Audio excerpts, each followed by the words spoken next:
Bueno, buenas tardes a todas, a todos.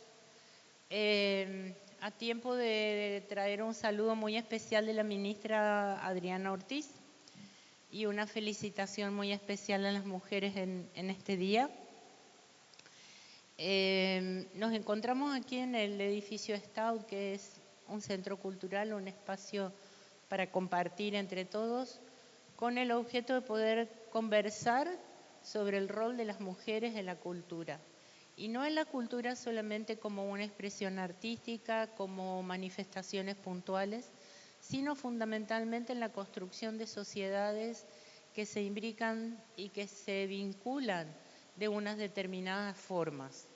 Recién estábamos cambiando ideas informalmente y se me ocurre que tenemos pocos espacios para mirar el rol de las mujeres en los procesos sociales y en los procesos históricos, comunitarios, políticos, etcétera.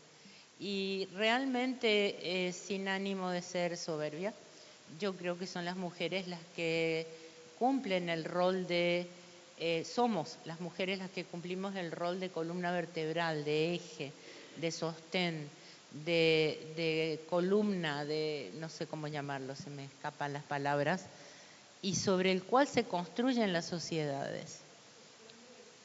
Sostén de la historia, me gusta eso, pero también sostén del arte, sostén de la creatividad, sostén de la alegría, sostén ante el dolor, ante el sufrimiento y a veces inconscientemente también generadoras de todo eso. Porque debemos confesarnos las mujeres que pretendemos encontrar nuevos lugares o lugares más adecuados en el mundo, que muchas veces nosotras mismas replicamos mecanismos de dominación, de control, de autoritarismo y de violencia. Entonces este espacio, más que nada, con nuestras tres invitadas muy especiales, lo que pretende es ser un pequeño espacio de reflexión y de pensamiento. Así que sin más, yo les quiero presentar a nuestras invitadas especiales, que son Lourdes Fátima Díaz Chávez. No sabía que teníamos un nombre tan largo y hermoso, Lourdes.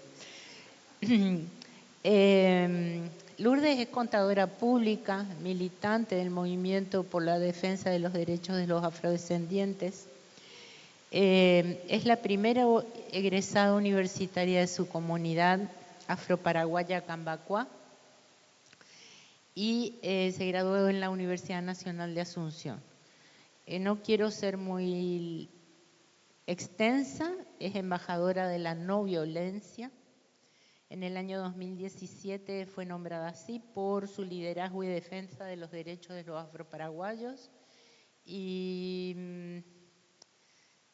es socia fundadora de la primera asociación afrodescendiente y de la asociación Grupo Tradicional San Baltasar de Cambacuá.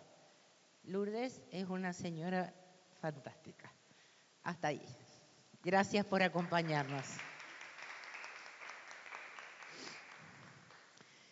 Mónica Laneri es escritora, es periodista y gestora cultural paraguaya, egresada del Profesorado de Arte Dramático de la Municipalidad del Instituto Municipal de Arte de Lima y tiene una destacada trayectoria en las letras. Como gestora cultural es organizadora del Festival Ombligo Lírico Paraguay, que celebra 9 años, y se desempeña como coordinadora nacional del Movimiento Poético Mundial, con sede en Medellín. Ha representado al país en diversos festivales de poesía en Medellín y Venezuela y actualmente dirige la Casa Bicentenario de la Literatura Augusto Roa Bastos. Su labor ha sido reconocida con distinciones como Mujeres Artífices del Cambio y además se dedica activamente a la formación literaria a través de talleres. Otra genia. Gracias, Mónica, por acompañarnos. Bravo. Bueno, y nuestra tercera ponente de esta tarde, Gabriela Schwarmans Muñoz, es politóloga, especialista en género, democracia, acceso a la justicia y desarrollo sustentable. Desde 1995 se desempeña como coordinadora de proyectos de organizaciones de la sociedad civil. Su trabajo se vincula a una variedad de actores sociales, culturales y políticos e instituciones académicas. Ha coordinado múltiples proyectos y trabajos de investigación en las mencionadas áreas y se ha desempeñado como capacitadora y formadora tanto en ámbitos académicos y organizaciones sociales como en espacios comunitarios, rurales y urbanos. Es integrante del equipo de coordinación de la Red Agroecológica, espacio donde se desarrollan acciones culturales de gran protagonismo de mujeres productoras y artesanas en el marco de la economía solidaria y la agroecología. Antes de darle la palabra a nuestras invitadas, yo quisiera mencionar especialmente a Sara Gaona, que iba a estar esta tarde con nosotros. Lamentablemente ha tenido un inconveniente familiar bastante delicado y no puede estar. Sara Gaona fue durante muchos años presidenta de la Red Nacional de Gestores Culturales del Paraguay.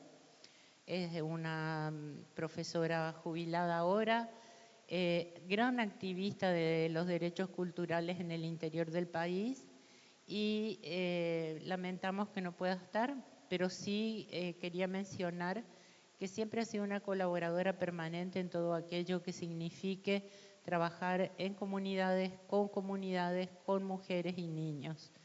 Así que gracias, Sara, y esperamos que pueda superar prontamente su dificultad. Les dejo la palabra, señoras. Lourdes.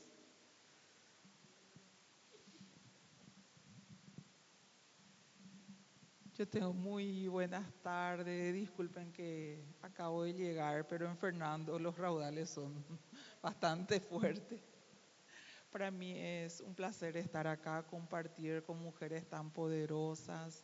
Agradezco a la Secretaría Nacional de Cultura por darme esta oportunidad y hablarle un poquitito mi experiencia desde cómo yo me he desarrollado como mujer afro-paraguaya activista.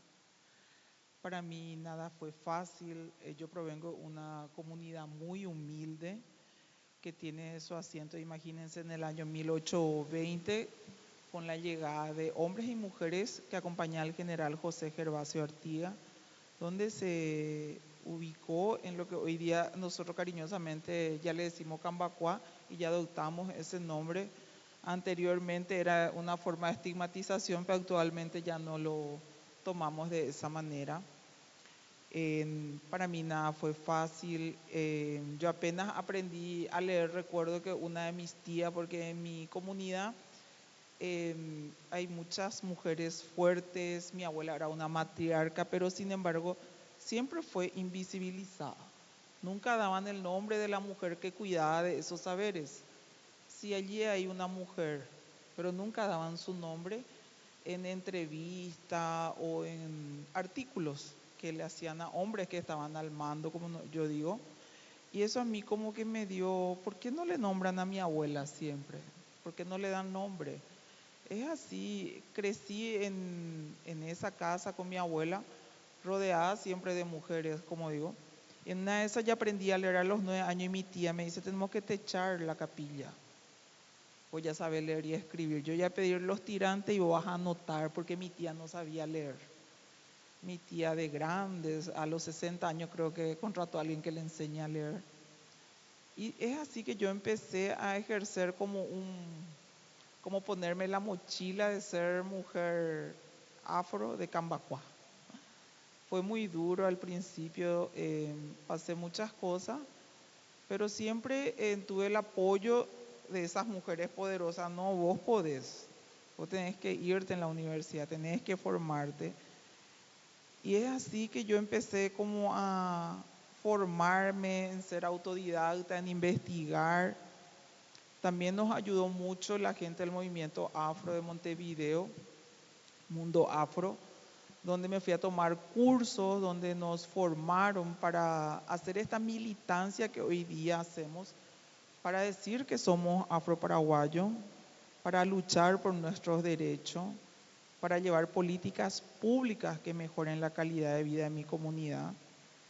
Eso costó muchísimo. Imagínense que en el año 2011 se empedró la última calle porque nosotros tierra colorada aún teníamos en la comunidad. En el frente ya estaba ahí el hospital construyéndose y éramos prácticamente el último barrio con tierra colorada en Fernando de la Mora. Y eso de repente como que dolía. Y finalmente en el 2012 con la inauguración de nuestro centro comunitario ahí se empedraron las últimas calles, ¿verdad? Siempre nos costó mucho, a mí me costó mucho ejercer este activismo. En mi misma comunidad había muchas mujeres que no querían que yo ejerza, no precisamente como líder, sino tener esa voz como mujer. No, porque ella habla, porque no habla el tío, porque no habla el hermano, porque no habla el papá. Porque lastimosamente acá en Paraguay las mujeres son las que nos encargamos de que siga vivo el machismo, lastimosamente, en la casa, porque ¿quiénes son los que están transmitiendo los saberes dentro de una comunidad afro-paraguaya, dentro de una comunidad indígena, en las áreas rurales? Las mujeres, quienes están ahí cocinando, están haciendo los deberes, los proyectos con los niños. O sea, nosotros tenemos una gran tarea como mujer. Tenemos que ser líderes, tenemos que ser formadoras, y eso cuesta muchísimo. Hasta hoy día, de repente, en mi comunidad, como si fuese que de repente le sale otra vez el machismo a la gente, y hasta hoy día siguen diciendo ¿por qué Lourdes? O ¿por qué no se va fulano? Cuesta un poquitito, pero forma las cosas fáciles. Yo siempre digo que no forman parte de nuestra vida adulta, más todavía como mujeres, porque tenemos esa triple tarea de criar hijos, trabajar afuera, transmitir nuestros saberes, contar sobre nuestras fiestas tradicionales que hasta hoy día seguimos haciendo. Y eso no es una tarea fácil. Tenemos que ser proyectistas, tenemos que ser mamá, tenemos que ser trabajadoras, tenemos esa gana de escribir algún día un libro, no hay tiempo, y eso cuesta muchísimo. Es una tarea bastante complicada, pero seguimos en la lucha. Yo sé que va a ir mejorando esta situación en cada comunidad. Mi tarea principal hasta hoy día es seguir luchando por nuestros derechos afroparaguayos. Ya tenemos una ley, hicimos un estupendo trabajo acá justamente con la directora, con la jefa Luz, pero de nada nos va a servir si esas leyes se quedan en el papel. Nosotros queremos que esas leyes mejoren la calidad de vida de todos los afroparaguayos, no solamente de Cambacoa. En el interior del país hay muchas comunidades afroparaguayas que hoy día van perdiendo sus tradiciones porque no tienen esa asistencia que necesitan. Hay comunidades, por ejemplo, veo que el despertar que tiene Tomatí me encanta, vi que ya se le declaró patrimonio inmaterial, eso es algo muy importante para nosotros, los gestores culturales. Leer eso es un aliciente. También está la gente de Altos, pero aún tenemos muchas comunidades que espero algún día ir a recorrer, empoderar niñas, porque tenemos que comenzar con las niñas, adolescentes y mujeres adultas. Eso le puedo contar mi experiencia como mujer afroparaguaya y espero algún día poder plasmarlo en un libro, es un proyecto personal que tengo.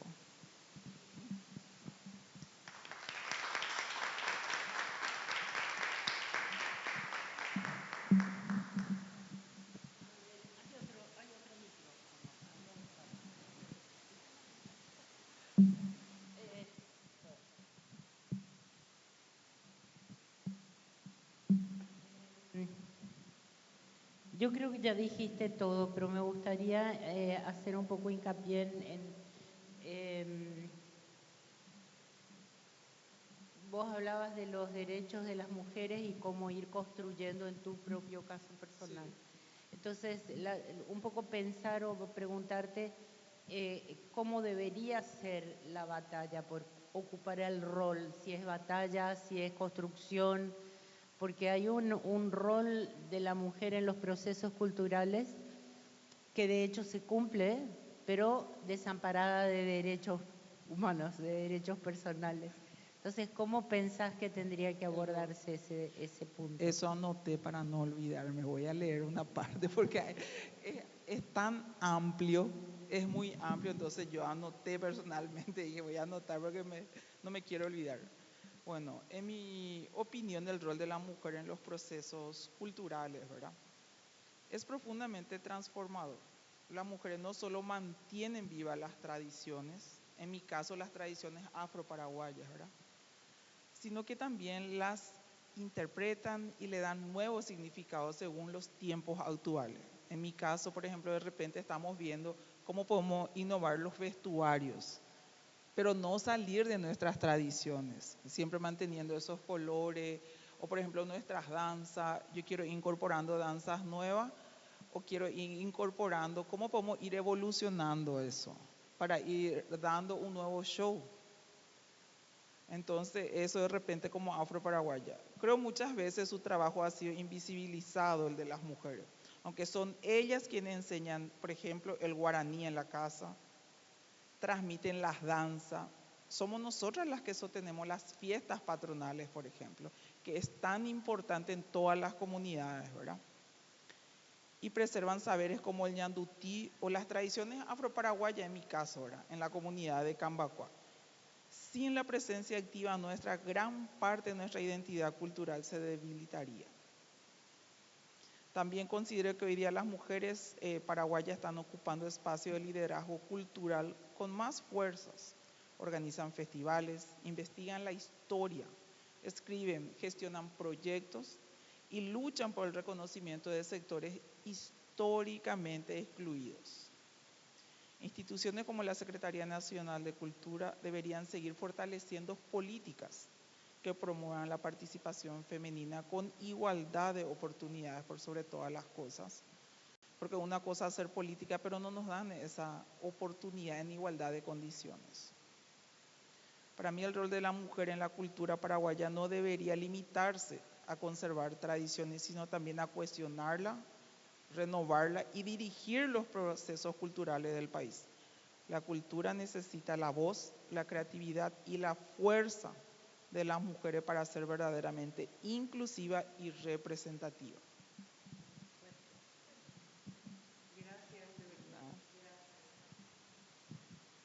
Excelente. ¿Les parece que escuchemos a las 3 y después abrimos el debate? Mónica, Gabriela, ¿quién? Mónica, adelante.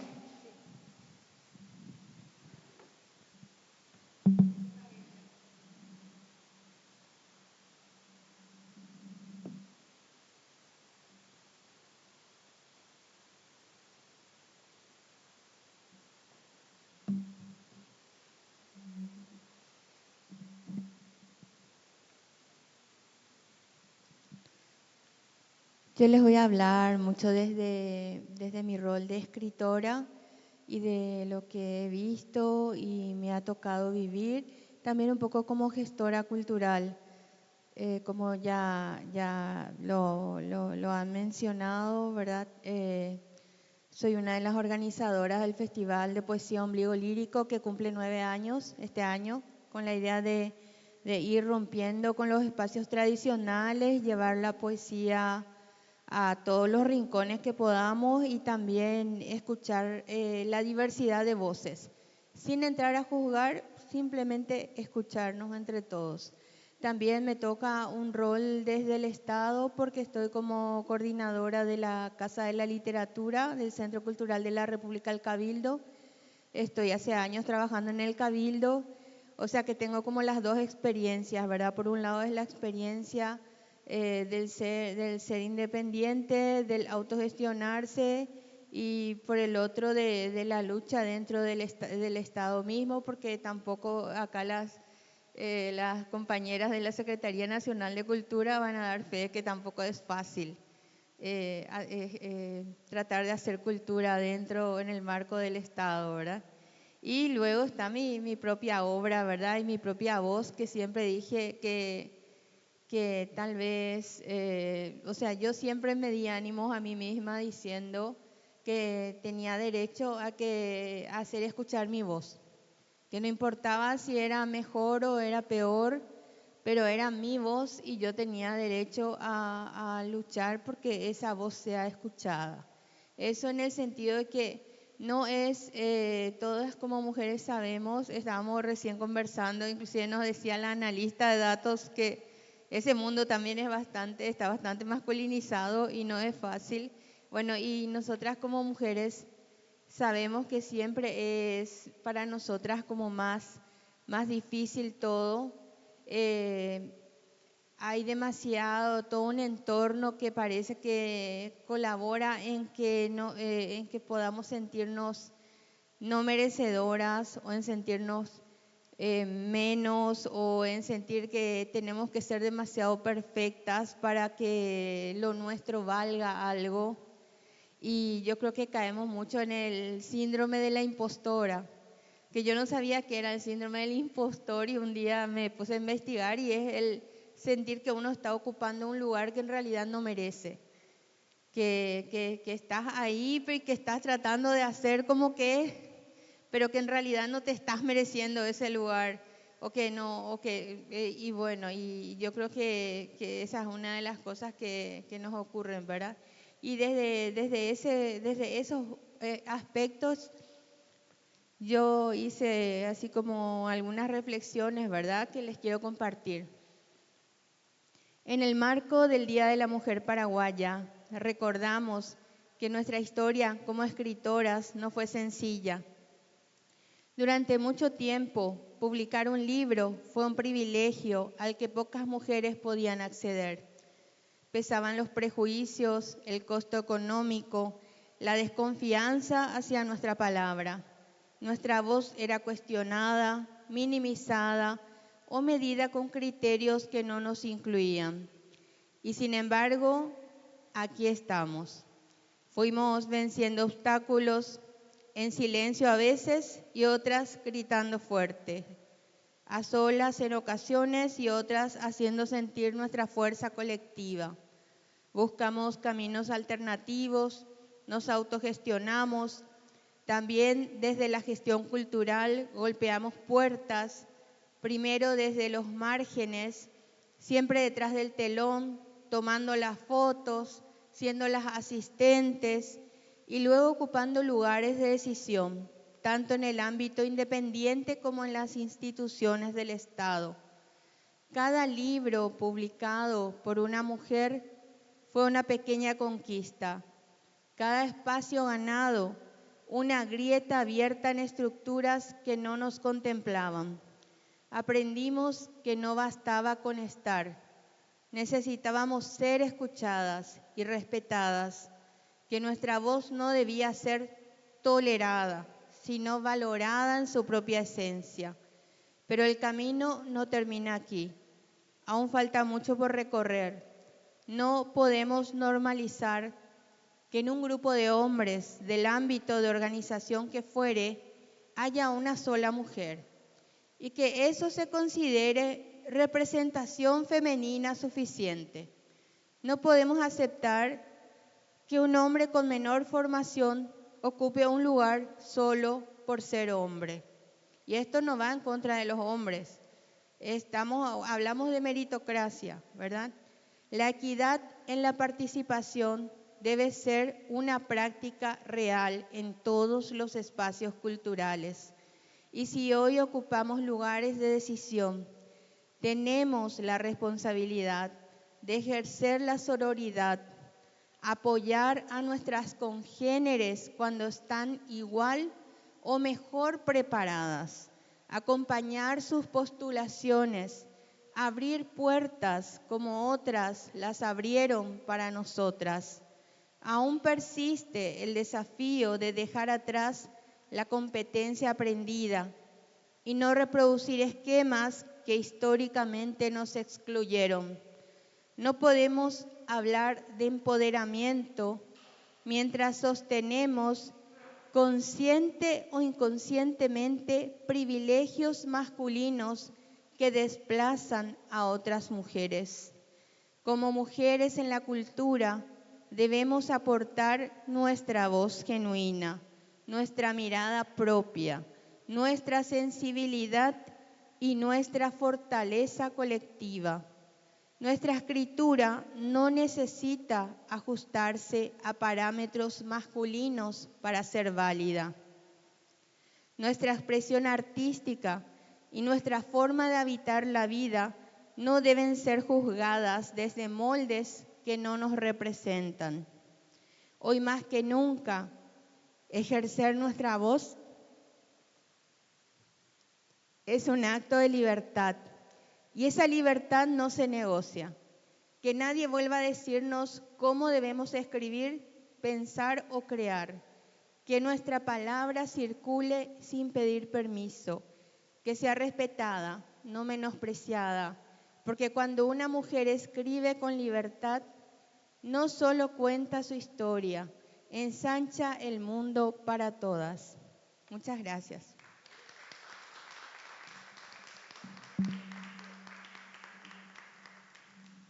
Muchísimas gracias, Mónica. Muy fuerte, muy impactante tu testimonio, gracias. Bueno, Gaby, todo suyo. Dale. Como yo preparé un PowerPoint, no sé si me voy ahí para ir contándoles un poco, porque como les quiero mostrar fotos. Y no sé si me quedé muy lejos.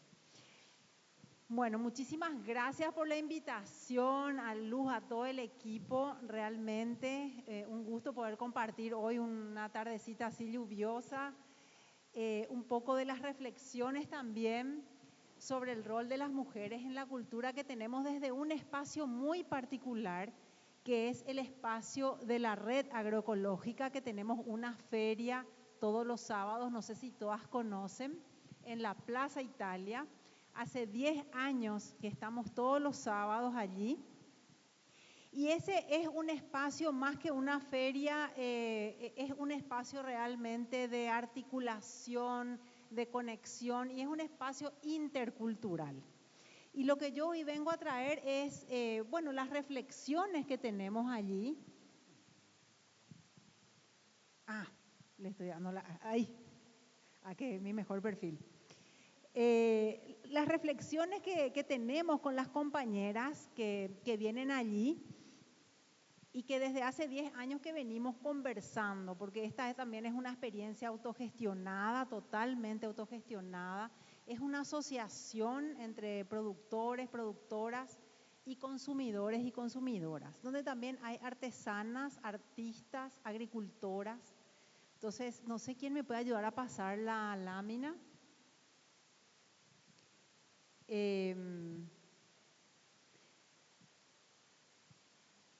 Bueno, esto es como algunas estampas de la feria, lo que les estaba comentando. Estamos allí todos los sábados y bueno, se va sosteniendo. Es una asociación mixta, pero podríamos decir que el 90% somos mujeres de las distintas áreas, desde las artesanas y todo, ¿verdad? Está realmente muy protagonizado y liderado por las mujeres. Podemos pasar a la siguiente. Bueno, y aquí tenemos como toda esta cuestión intercultural. Allí se conecta la cultura campesina, porque tenemos productores y productoras del campo. Se conecta también la cultura indígena, porque tenemos artesanas indígenas que van allí a vender. Se conecta la cultura urbana, porque estamos todas las asuncenas, ¿verdad?, urbanas, que vamos también. Y en estas diferentes culturas hay también diferentes producciones culturales y artísticas. Algunas ancestrales, tradicionales y otras contemporáneas. Y vamos a ir viendo cómo eso se va. Y además de ese diálogo intercultural, valoramos mucho la dimensión que tiene en la experiencia de nuestra feria el arte, la artesanía, sobre todo las artesanas, los grupos de artesanas que van, se conecta con la agricultura, porque ambas mujeres, la agricultora y la artesana están en contacto con ciclos naturales, están en contacto con la tierra, con fibras naturales. Entonces hay como un mismo piso común y de repente ya no es tan diferente, ¿verdad? Ser agricultora que ser artesana, por ejemplo. Hay como un hilo conductor, que otra vez es esto de la agroecología, porque es la red agroecológica. Promovemos un tipo también de agricultura específica. Los tiempos también, ¿verdad? Además de estar en contacto con la naturaleza, son otros tiempos, son tiempos de, bueno, los tiempos de los procesos artesanales. La agroecología también tiene su propio tiempo porque es una agricultura que va por temporada, que respeta los ciclos naturales. Entonces, es también un lugar donde aprendemos otros tiempos, ¿verdad? Yo que soy una mujer muy urbana, vivo acá a 10 cuadras, y siempre así fui muy asuncena del centro. Para mí es un aprendizaje constante estar en contacto con las compañeras. Estos tiempos, esta forma de pensar, lo que traen, los saberes, su memoria y sus visiones también y sus sueños, ¿verdad? Y ese compartir es realmente muy interesante. Podemos pasar a la siguiente, ahí van a ir viendo algunas fotos de lo que hay. Y el tema que queremos traer hoy o que quiero traer hoy a través de la reflexión de las compañeras es un poco la dimensión económica de los derechos culturales. Porque muchas veces hablamos, ¿verdad?, somos promotoras, las mujeres somos promotoras culturales, gestoras culturales, somos artistas, somos artesanas, pero hay toda una economía detrás de eso.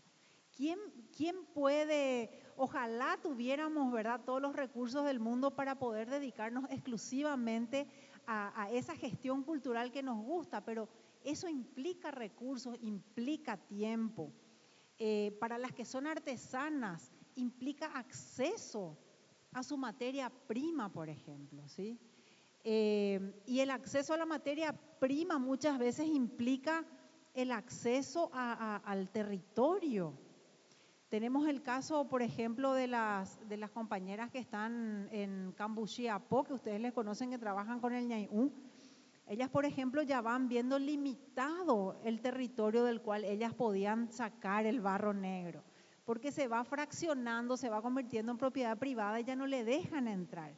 Sus abuelas, bisabuelas tenían un territorio muchísimo más extenso para ir a sacar el barro negro. Hoy por hoy ya es chiquitito y ellas dicen, en la medida que esta propiedad privada se lotea, se va privatizando, nosotras nos vamos quedando sin la materia prima. Y entonces ahí vemos ese vínculo directo entre lo económico y el derecho cultural. ¿Qué va a pasar si ellas no pueden más acceder a esa materia prima? Son derechos culturales que se van a acabar, ¿verdad? Y tiene que ver con loteadoras, con la empresa inmobiliaria, tiene que ver con todo eso. Lo mismo en las artesanas indígenas, la misma cosa. Ellas antes en sus territorios podían ir y conseguir las fibras del caraguatá, ¿verdad?, las fibras con las que ellas hacen su tejido. Hoy lo mismo, son expulsados de sus territorios, las comunidades indígenas cada vez tienen menos acceso a esa materia prima, entonces volvemos a ver como un condicionante de acceso a recursos, un condicionante económico, limita el derecho cultural de las mujeres, ¿verdad? Estas son las preocupaciones que nos van llegando a la feria, que nosotros recogemos, cosechamos ahí en la feria y lo discutimos, ¿verdad? Entonces nos hacemos esta pregunta: ¿hasta qué punto los derechos económicos condicionan los derechos culturales de las mujeres? Todavía hay, como dijimos, esa doble barrera, ¿verdad? De ser indígena o de ser artesano, artesana y ser mujer de nuevo, porque históricamente tenemos menos acceso a recursos, porque hace poco nomás tenemos derecho a administrar nuestros bienes. O sea, no nos olvidemos que desde la Constitución del 92 a esta parte recién tenemos igualdad de derechos para administrar nuestros bienes, para trabajar, para un montón de cosas. Entonces, venimos ya en una desventaja histórica que nos coloca en una situación más vulnerable en ese sentido. Podemos pasar a la siguiente lámina. Acá les queremos mostrar un poco toda la diversidad cultural que viene de las manos de nuestras compañeras, ¿verdad? Que vienen con todas estas dificultades que les comenté, con toda esta vulnerabilidad económica y que vienen a encontrar también en la feria no solo un lugar de comercio, sino un lugar donde fortalecer sus redes con otras mujeres, donde capacitarse, donde poder tener, por ejemplo, una difusión por redes sociales, ¿verdad? Porque desde la coordinación también nos encargamos de hacer mucha difusión por redes, que a lo mejor ellas por sí solas no lo podrían hacer.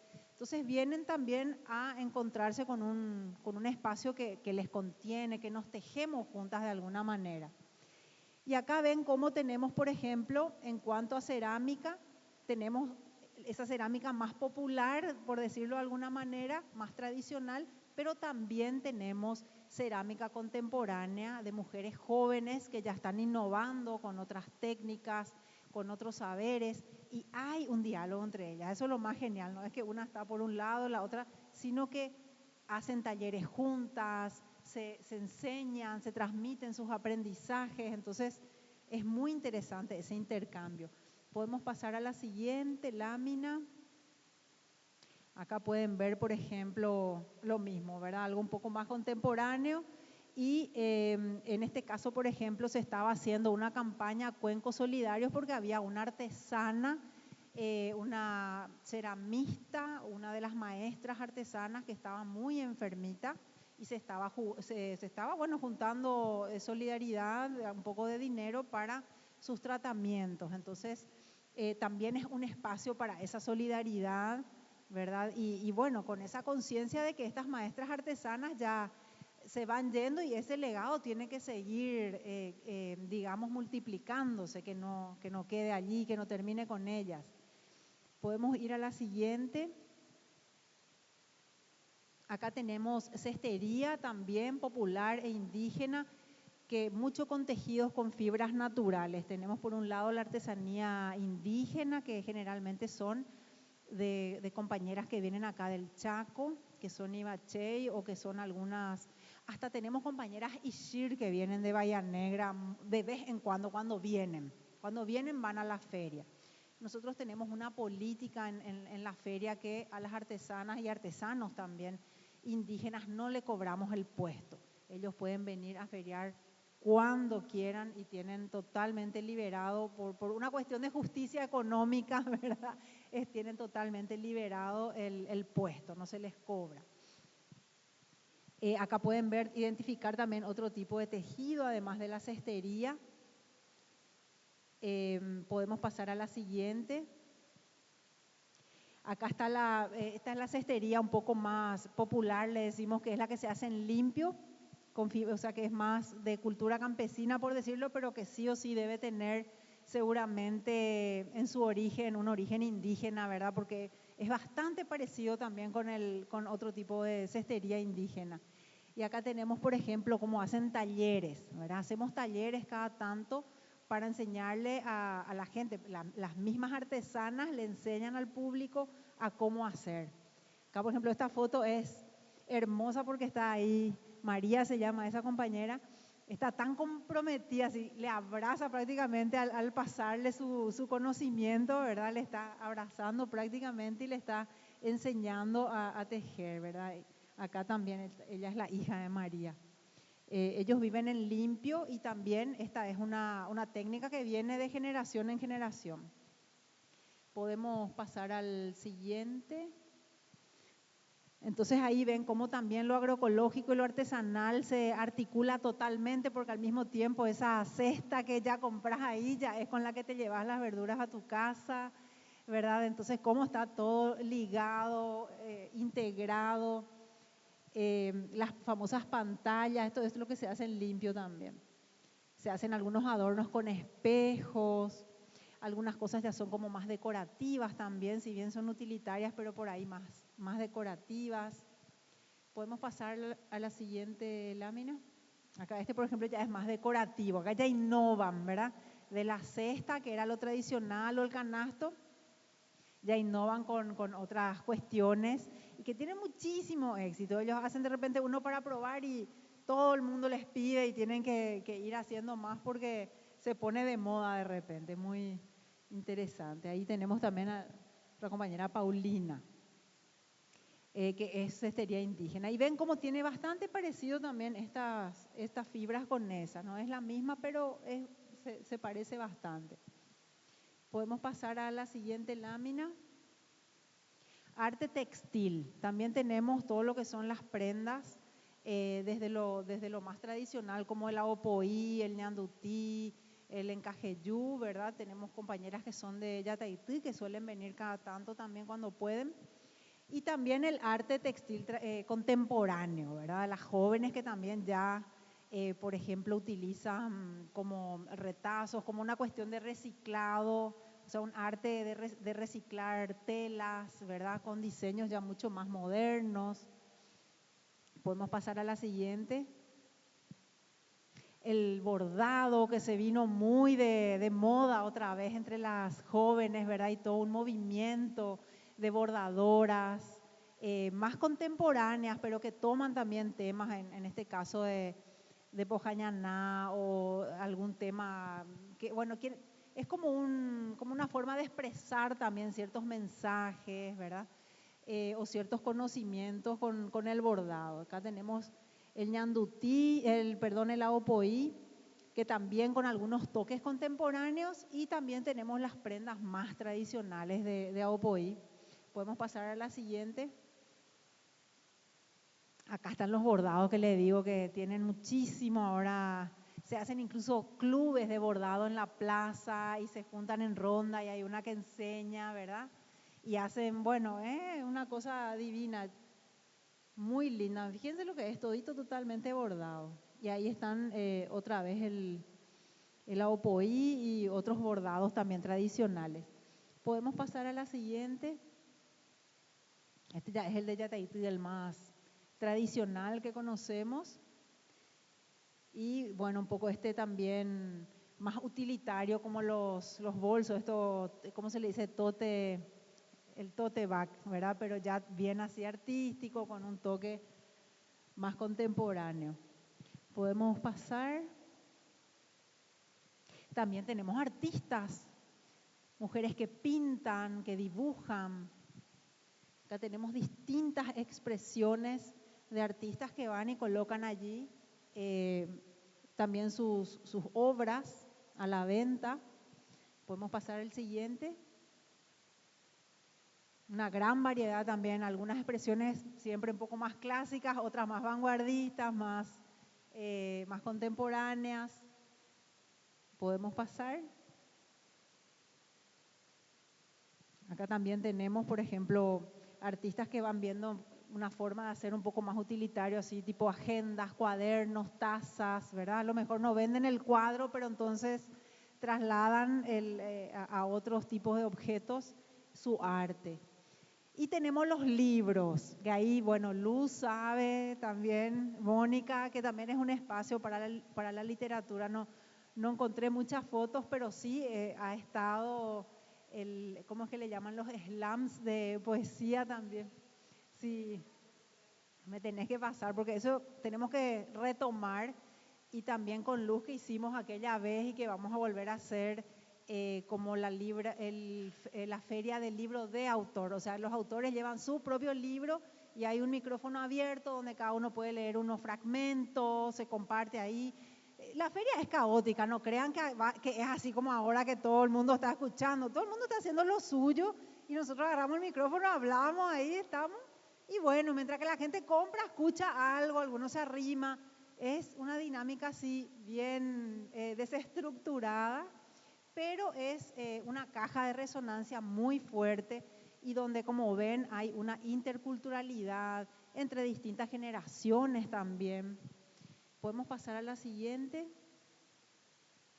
Y la cultura gastronómica, de eso no nos vamos a olvidar, que uno de los ejes, ¿verdad? Que también ahí tenemos lo tradicional y lo contemporáneo. Ahí tenemos las compañeras que están, por supuesto, con las comidas típicas, Y tenemos también tenemos los veganos, el ultra vegano, el maembo, todo lo que hay. También más nuevo, ¿verdad? Sin harina, sin esto, sin lo otro, lo fermentado, lo no sé qué, ¿verdad? Cosas así súper de vanguardia. Y también tenemos lo más tradicional. También hay una interculturalidad en lo gastronómico, que también es interesante ese diálogo.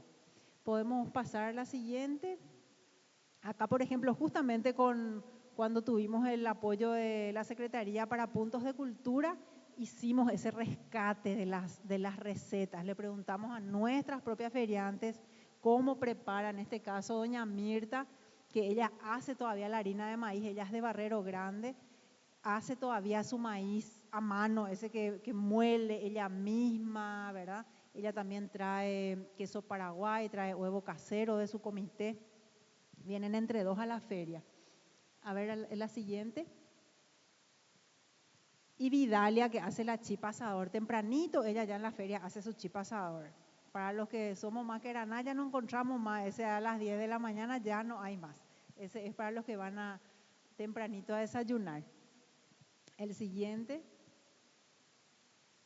Bueno, más o menos ahí le mostramos, un poco era mostrarles y cuáles son los desafíos realmente estructurales que nosotros podemos ver a través de la experiencia de este espacio económico, cultural, que es la Feria de la Red. Por un lado, el tema de la competencia desigual con lo industrial. Obviamente hay una gran amenaza de que se pierda lo artesanal. La feria es uno de los pocos espacios todavía, además de las ferias que hace el IPA y eso que son como periódicas, pero esta es todos los sábados, ¿verdad? Entonces tiene esa cuestión de que es un espacio permanente y es uno de los pocos espacios permanentes donde pueden venir los artesanos. Uno de nuestros principios es no venir con reventa, es un espacio para el que produce, para el que lo hace. Entonces, bueno, ese tipo de espacios no son muy frecuentes, al menos acá en Asunción, y es una gran amenaza porque obviamente lo artesanal a veces es más caro, ¿verdad? Que algo que vas a ir a comprar. Esto que comentamos es más caro también porque a lo mejor la materia prima ya es escasa o por el tiempo que le lleva a hacer. Entonces hay una competencia bastante desigual con ese avance de otros productos, hasta incluso símil artesanal, ¿verdad? Porque hay cosas que parecen artesanales y que no, que ya son industriales, ¿verdad? Y que hasta esa cestería o hay cierta bijú que vos ves parece artesanal, pero ya es más de ¿verdad? Algún lugar. Sí. El tema de derechos de autor, y ese es un tema que también les preocupa muchísimo a las artesanas y que en todos estos años hemos tenido muchos casos en que las compañeras, bueno, han sido plagiadas o han sido amenazadas en su derecho de autor, o otro le copió el modelo y está vendiendo a millones de millones el mismo que ella hace, ¿verdad? O cuestiones por el estilo. Con el tema de la cerámica, por ejemplo, no sé si ustedes recuerdan toda esa polémica que hubo por el hornito tipo el Tatacoa móvil. Y ahí vino como un empresario, bueno, justo da la casualidad que era hombre, ¿verdad? Y que quiso comprar el modelo para hacerlo semi-industrial, pero lo más grave ahí era que entró a dividir a las mismas mujeres artesanas porque entonces empezó a cooptarles para que le hagan su modelo, ¿verdad? Y que ya trabajen para él. Y las que no querían entrar en ese régimen entraban en la competencia desleal del precio. Y fue un conflicto entre las propias artesanas y entre las propias mujeres, porque bueno, también hay necesidades y algunas, bueno, dice, ante la inseguridad de no vender nada, venderle a este señor, ¿verdad? Entonces, realmente ese tipo de cosas suceden y ahí vamos de nuevo a cómo impacta lo económico en los derechos culturales, ¿verdad? Entonces, es bastante fuerte. La precarización, la degradación del ambiente y pérdida de la materia prima que ya les comenté, la educación cultural e intercultural, ¿verdad? Que realmente se valore esa interculturalidad, que realmente nos enseñen el valor que tiene un objeto, un objeto, una cerámica de Cambuchiapo o una artesanía indígena o una artesanía textil, ¿verdad? Que se nos enseñe ese valor. Porque mientras que no sepamos el valor, obviamente no vamos a estar reconociendo la importancia que tiene y la importancia como consumidores de apoyar eso, ¿verdad?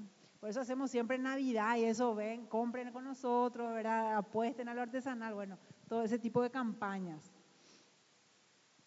El comercio justo, el precio justo, esa es el gran problema, ¿verdad? Uno es por la cultura de regateo y otro porque siempre ante la precariedad los intermediarios aparecen y se llevan la mayor tajada, perjudicando al artesano o al pequeño agricultor, ¿verdad? Y también al consumidor final, porque también le sale más caro al consumidor final. Entonces la construcción del precio justo para ese producto artesanal es todo un aprendizaje también. Transmisión de saberes a nuevas generaciones y la sobrecarga de trabajo que tienen las mujeres, ¿verdad? Las mujeres que tienen que cuidar, tareas domésticas, salir a trabajar, ser artesana, ir a la feria, vender, ¿verdad? Es una sobrecarga inmensa que impacta finalmente en su salud física, mental, emocional. Bueno, no le da la vida para hacer todo lo que tiene que hacer en un día. Entonces ahí también hablar de esa famosa corresponsabilidad en la comunidad, en la familia, cómo nos distribuimos esas tareas domésticas para que no caiga todo sobre las mujeres nomás, ¿verdad? Y finalmente la diversificación de los mercados, ¿verdad? Que también es otro gran desafío de cómo esto puede ir llegando a distintos tipos de mercados, más allá de una feria, que no sea tampoco el supermercado que te pide 300 piezas que no hay capacidad de producir, ¿verdad? Entonces, es también un desafío encontrar los mercados para estos productos. Y la última, creo que ya vamos terminando.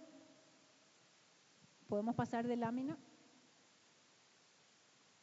La autogestión es lo que nos ayudó todo este tiempo, ¿verdad? Organizarnos, vincularnos, construir nuestras redes, el apoyo mutuo, las redes de comercialización. La siguiente, por favor.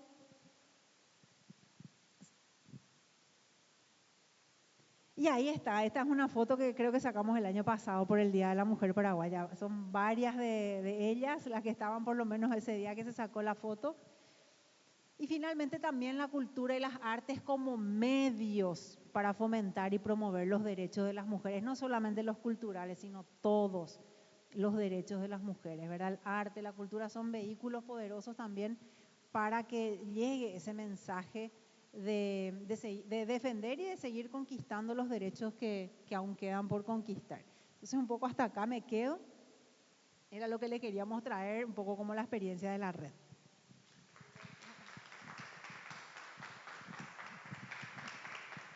Muchísimas gracias, Gabriela. Yo anoté unas cuantas cosas, pero lo que fui escuchando como relevante. Pero más allá de mencionar yo algunas cuestiones, me gustaría darles la palabra a ustedes, que creo que ese es el objetivo del día de hoy. Conversar un poco entre todos. No sé si le puedo pasar el micrófono a alguien que quiera hacer una reflexión, pregunta, consideración.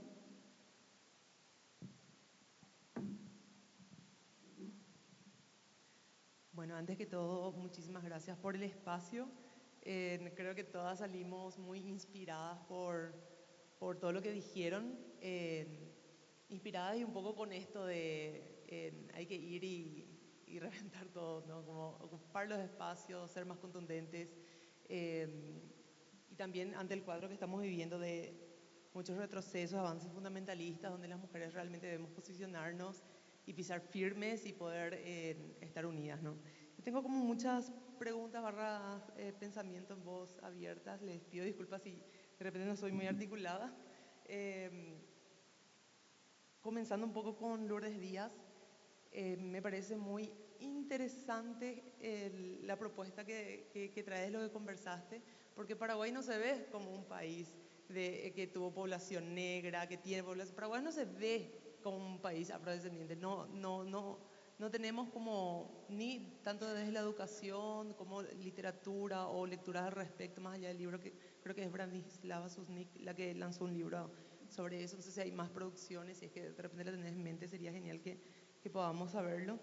Tengo una consulta respecto a lo que comentabas del Cambacuá y el sentido que anteriormente se le daba, que era estigmatizante, ¿no? Que había como un sentido de discriminación inclusive, y resignificaron, dieron totalmente la vuelta y dijeron, no, este es nuestro espacio, y atravesaron por un proceso de resignificación. ¿Será que podrías contarnos un poco más sobre ese proceso y cómo las mujeres participaron dentro de ese proceso? Eso por una parte. Por otra parte, quisiera preguntarle a Mónica. Yo soy muy defensora de que en este país, pese a que a la estadística digan lo contrario, sí se lee, sí leemos.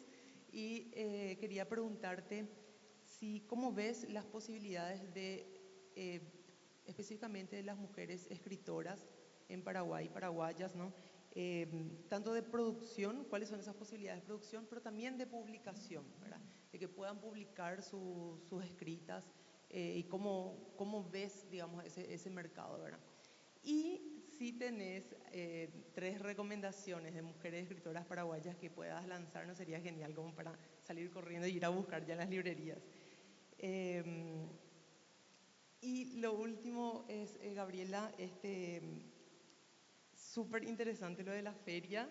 Creo que todas vamos a ir el sábado a pasar por allí, comer esa chipa guazú, que es súper rica. Quería preguntarte si podrías comentar un poquito más sobre lo que es la dimensión de la economía solidaria.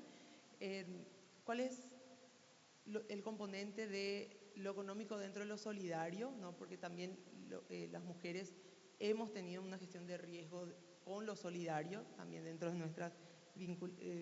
de nuestros vínculos.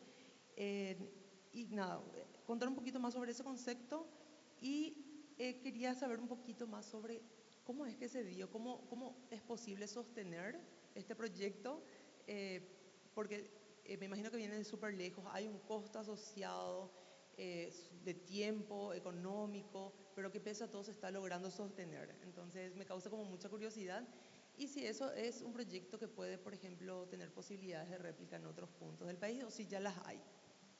Gracias, disculpe la extensión. ¿Les parece que hagamos una rondita y después contestan todos? ¿Alguien más? No hay más preguntas, comentarios. ¡Wow! Ella hizo todas las preguntas. Lourdes. Bueno, primeramente yo quiero te voy a responder, espérame un ratito. Estuviste hablando en la parte de la gente que va perdiendo territorio para su materia prima, de la gente de Cambuchiapó especialmente. Ahí, por ejemplo, yo ya estaba viendo ya que hay que presentar un proyecto donde la Secretaría Nacional de Cultura sea un enlace con el ministerio encargado de preservar esa área para nuestras artesanas. Eso sería un proyecto grandioso y lo ideal es que las mismas hijas de las artesanas se empiecen a capacitar en esas áreas para que presente proyectos para salvaguardar, porque forma parte de nuestra cultura ancestral. Esa es mi humilde opinión con respecto a eso. Bueno, ahora te respondo. Bueno, la verdad que costó muchísimo. Yo crecí en un ambiente rodeado de mujeres, le dije, de mujeres poderosas, pero siempre invisibilizadas. La que trabajaba día y noche ahí por la capilla era mujer, la que estaba ahí haciendo la tallarinada para la pared era mujer. Y los hombres de repente, ellos todo el tiempo, pero a las mujeres le tenían apagadas. Y realmente a partir, creo que empezamos toda esta revolución ahí acá en Cambacuá a partir de mi generación. Pienso porque mi abuela toda su vida se pasó luchando, bailando, pero nunca fue nombrada en ningún lado. Igual que su hermana, doña Bernardina, que fue la que en Cambacua tiene tantas historias ricas que me va a faltar horas para contarle todo. Imagínense que yo crecí escuchando que el santo, siempre hubo pelea del santo, porque el sargento Cándido Silva es nuestro pariente, es un héroe nacional, y él le hizo una promesa a Santo Rey, porque se estaban quemando todo ahí los soldados. Él hizo una promesa que si él vivía, que le iba a venir a hacer su fiesta a San Baltasar. Es así que el santo original que vino acompañándole de Uruguay al grupo del general José Gervasio Artigas estaba en Cambacua con mi abuela, bisabuela Semiona. Viene el sargento Cándido Silva y le dice: préstame primas, atamos fiesta patronal en Laurel Tiles. Lleva al santo, le hace la fiesta, todo, y ahí ya hubo pelea porque no devolvían. Entonces, imagínense, ese santo original estuvo 10 años en la curia. Le cuento esto porque después una de las hermanas de mi abuela dice: ¿por qué tenemos que pelearnos por el santo? Voy a mandar a hacer otro santo para mi mamá, doña Bernardina. Y ella mandó a hacer otro santo, pero eso no figura, nunca nadie habla de eso. Y ese santo actualmente el que tenemos, que ya tiene 120 años aproximadamente, esas son historias ricas. ¿Quiénes fueron protagonistas en esas pequeñas historias? Mujeres, siempre invisibilizadas. Y es así que yo dije, bueno, acá hay algo hay que hacer. Nosotros también tenemos que levantar nuestra voz, nosotras también tenemos que hablar de lo que toda la vida escuchamos. Y así fue que empecé una revolución que me costó muchísimo. Hasta hoy día me sigue costando porque siempre hay detractores. Eso es normal. Cuando uno levanta la voz, siempre tiene un grupo que le apoya, otro grupo que no le apoya. Y así nos vamos trabajando. Pero hoy día en la comunidad ya hemos logrado tener bastantes políticas públicas. Tenemos apoyo de varios sectores. Aún hay mucho que hacer. Es cierto lo que decía, en los libros de historia no figura el legado afro. Una de las conquistas, por ejemplo, acá con la directora y la jefa, es que dentro de la ley afrodescendiente hay un artículo que habla, que le obliga al Ministerio de Educación y Cultura a incluir historia y legado afro del preescolar hasta el último año. Eso es algo muy interesante y que va a enriquecer muchísimo, porque la gente no puede valorar algo que no conoce. Así como dijiste, la historia afrodescendiente está como muy tapada acá en Paraguay, y casi en todo este proceso ya pasaron otros países y nosotros estamos trabajando arduamente en eso. Comenzamos con la ley en el 2019, imagínense, el año pasado recién hubo la promulgación a través del decreto, o sea, ya se puede aplicar actualmente. Entonces es un trabajo de hormiga, pero seguimos en la lucha y estamos siempre las mujeres ahí de pie para seguir manteniendo, transmitiendo y velar por nuestros saberes, fiesta patronal, la parte gastronómica, todo. Eso siempre estamos haciendo, y a través de nuestros festivales mismos, porque hay una preparación ahí de, qué sé yo, octubre ya estamos con los chicos ahí, cuando vamos a empezar a ensayar, qué vamos a hacer. O sea, ellos se van fijándose cómo hacen las tías, las actividades para la fiesta patronal, ya sea la misa, los festejos, la procesión del santo, el hacer el altar, cómo hay que hacer el altar. Es todo un ritual para nosotros, pero a través del festival eso se va pasando de generación en generación. Espero que haya llenado tu expectativa. Bueno, con respecto a las publicaciones, creo que la mayor parte de las obras aquí son autopublicadas. Yo les llamo autopublicadas porque a pesar de que se puedan hacer a través de editoriales, en realidad los autores solventan esas publicaciones. Y bueno, y en mi caso, como yo puedo hablar más de la experiencia desde la poesía, tengo 7 poemarios publicados. Ahora hace unos cuantos años que no publico. Justamente me preguntaron el sábado 2 compañeras narradoras, jóvenes muy brillantes, me preguntaron: ¿y cuándo vas a publicar? Y le dije: y yo no sé ya si voy a publicar, porque la verdad que todo mi dinero quiero gastar en pasearme con mi hija. Y no quiero gastar si tengo un editor que me publique, me da mis derechos autorales, pero mis derechos autorales constituyen un 10%. Ese 10% a mí me rinde mucho más que me den libros a que me den dinero. ¿Qué pasa con eso que me da? Son libros que por lo general tengo que dar como gentileza. Finalmente termina siendo gentileza. ¿Y qué pasa conmigo, por ejemplo? En este momento yo no tengo un solo libro. Hoy mi hija iba a copiar para su clase de teatro, le dijeron copiarle a tu mamá. Y me dijo, ¿tenés un libro? No tenía ni un libro mío para darle, ¿verdad? Y lo que sí es que cuando yo necesito libros, lo que hago es comprar. Me venden a un precio de autor, pero finalmente compro. Eso sería el lado negativo, digamos, o no tan negativo o más crudo. Lo otro es que de tiempo a esta parte existen varias opciones para presentar proyectos, en varias instituciones. Por ejemplo, está Cultura, que tiene, está Fondec, no sé si todavía la municipalidad hasta no hace mucho tiempo también tenía su convocatoria. O sea, hay lugares donde presentarse y donde lograr que te financien tus obras. Solo que eso es, bueno, es un trabajo, tiene que ser aplicado, tiene que ser metódico y a veces la burocracia te supera. Y tuvimos una experiencia con el Festival Ombligo Lírico y no voy a decir con qué institución, solo voy a decir que no era Cultura, porque es cierto, no era Cultura, pero fue tanto trabajo que decidimos que vamos a hacer nomás nosotras a pulmón porque al final es increíblemente trabajoso y complicado y podemos terminar hasta con un lío económico presentándonos a un proyecto, ¿verdad? Que fue ese caso. Pero sí existen diferentes opciones y facilidades también para la gente que va publicando con las editoriales.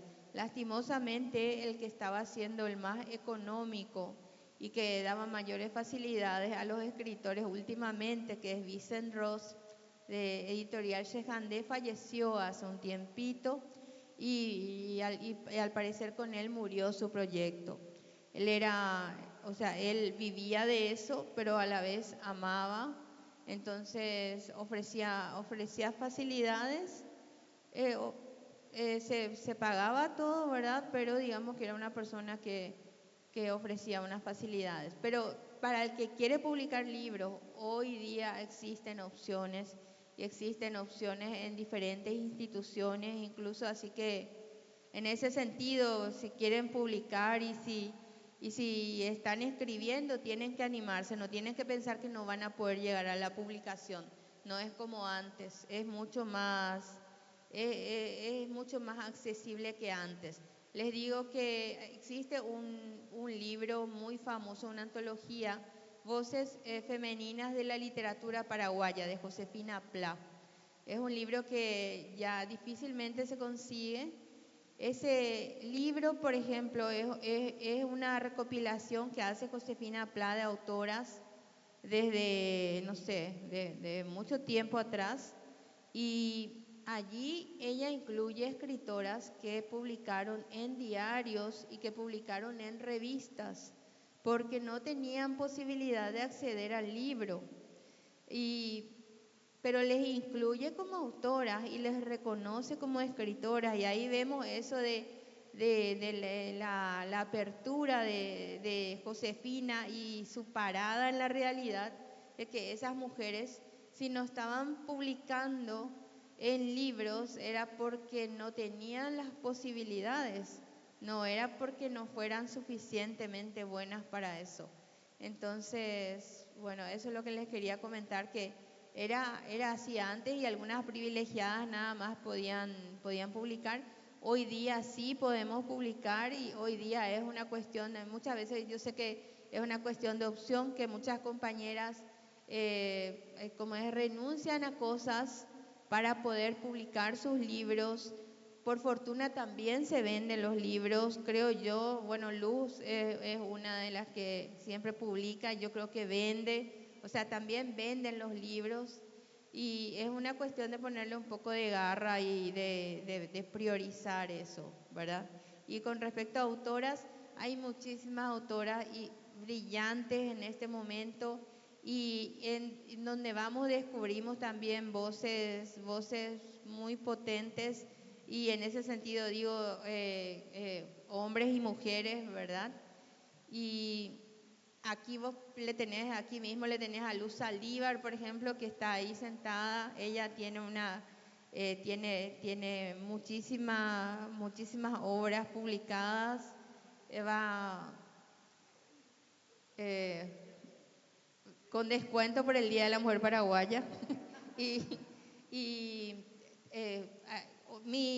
o sea, digamos, la persona a la primera a la que yo conocí y que amé y adoré sus versos y tuve la suerte que yo comencé a practicar en el diario hoy siendo muy joven y le conocí a Susi Delgado y trabajé en arte y espectáculos con ella, entonces ella siempre fue mi inspiración y nosotras comenzábamos nuestra mañana, éramos varios poetas en esa sección, bueno, digo varios, pero en realidad éramos 3, y nuestra mañana comenzaba escribiendo poesía, o sea, primero nosotras hacíamos nuestros poemas y después comenzábamos a trabajar, ¿verdad? Pero esa era la rutina.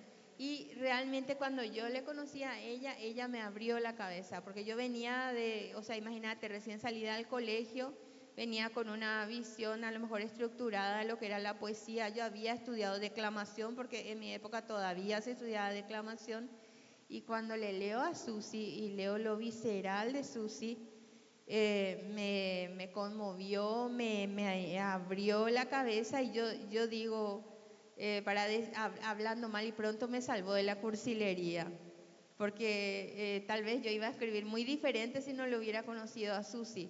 Y la otra persona que me marcó también estando en ese diario hoy y leyendo su primer y único poemario, porque luego se dedicó a la narrativa, es Amanda Pedroso. Amanda en otro estilo, pero también así cruda, visceral y bueno, y es una persona que te modifica totalmente el pensamiento y que son mujeres que no tienen miedo de mostrar sus heridas y que al contrario, sus heridas les parece que les empoderan y les hacen más fuertes.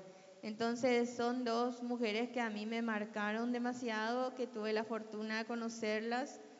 Y así, bueno, pero gente creativa y gente talentosa en este momento hay muchísima, así que tenés que bucear un poquito.